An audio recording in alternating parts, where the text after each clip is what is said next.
Hey guys, this is Samir for ThinkDigit, and today we have with us the Huawei Ascend Mate. So let's take a look at the user interface, the new skin on the smartphone and its performance. So Samsung has TouchWiz, HTC has the Sense UI, LG also has its own skin on its Optimus range of smartphones, and Huawei has something it calls the Emotion UI. So to start with, you can see at the bottom the back, home and multitasking buttons are a part of the display, something that we've seen on a Nexus. This is good, and it also has certain shortcuts that can help you get rid of a lot of multitasking apps with the click of one button. Now, one thing that you will immediately notice is that there is no app listing page. So usually on a normal Android smartphone you have a page that lists all your apps. Well, this user interface lists all the apps on the home screen. So you can see it comes preloaded with a bunch of apps such as your Google apps, your social networking apps and more, and all the apps that you download on the smartphone come on a separate page, and you can basically long press and hold to move these things around as and when you require for customization. The Emotion UI might take a little bit of getting used to. If you're an iOS user and want an Android device which has iOS-ish features with the ability to add widgets on the home screen, this user interface is definitely for you. But if you're someone who likes the apps and widgets to be listed in one place and the home screen for a variety of customizations, then you may want to check out other user interfaces. You have the standard drop-down notifications that gives you a shortcut access to the settings. The settings are divided into general settings, which are some things that you would want to access on a more regular basis, such as your Wi-Fi, Bluetooth, the brightness, volume, phone settings and more. You also have access to all the settings, which represent, of course, all the settings that are available on your smartphone, right from about the phone to the language settings, adding accounts and more. As you can see in about the phone has 2 GB of RAM, it has about 8 GB built-in storage, 720p display, runs on Android 4.1 Jelly Bean, and all the information is quite simply laid out. You can also update the smartphone over the air. So speaking about the user interface when compared to the likes of TouchWiz and HTC Sense, it's a simple user interface, with the biggest advantage being that all your apps are listed on the home screen. You can long press, of course, to add wallpaper, transition, widgets and thumbnails. Adding a widget basically puts the home screen on top and you have access to the widgets at the bottom. So let's say I want to add my bookmarks. I'm just going to long press it and put it on the screen here.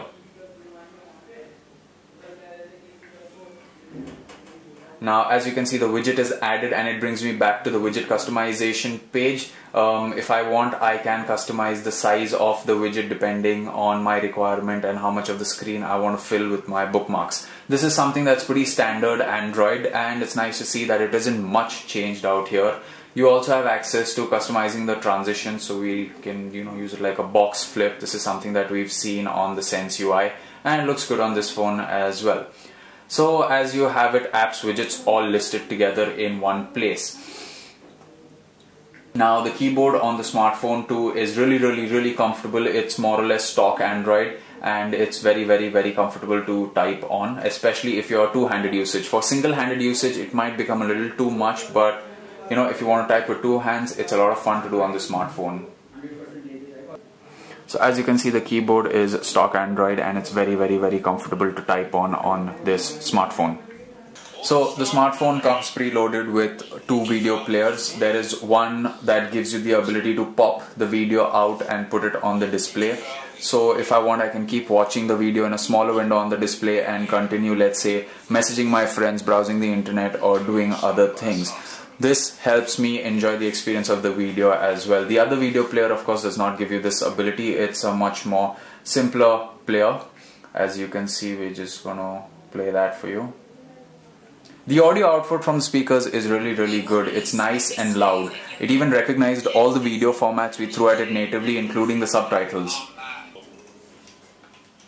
Do you think she'll open her legs for me after I tell her how we murdered her mother and brother?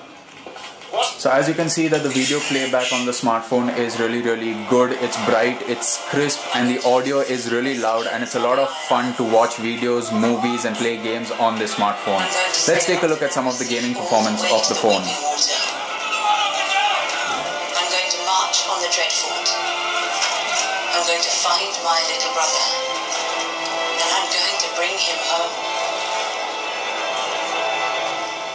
Okay, so let's take a look at the gaming performance of the smartphone. Riptide GP is what we're playing, and the water effects really seem to be cool on this.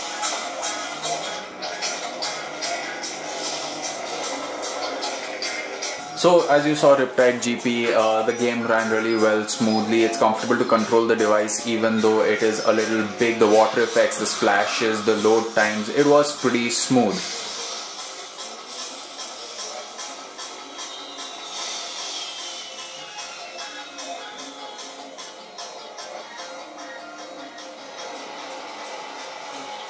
So if you are someone who really wants to play games on the smartphone, it is going to be a lot of fun. It's got good power under the hood. The large display is a lot of fun to control the games on. We've played quite a few games on it and the experience is quite enjoyable. Coming to the camera performance of the Huawei Ascend Mate, images clicked in daylight, well-lit situations are good enough to put up on social networking websites. There's nothing to boast about the performance of the camera. In low lit conditions, there is a lot of loss of detail and you're better off sticking to the tried and tested point and shoots. You do have a lot of effects that are available on the camera, but the output of the images can be considered as average. To conclude, we would like to say that the Huawei Ascend Mate is quite a good smartphone for its price. If you're looking for a device to give you raw performance, you have smartphones like the Samsung Galaxy S3 and the Nexus 4 available at the same price point.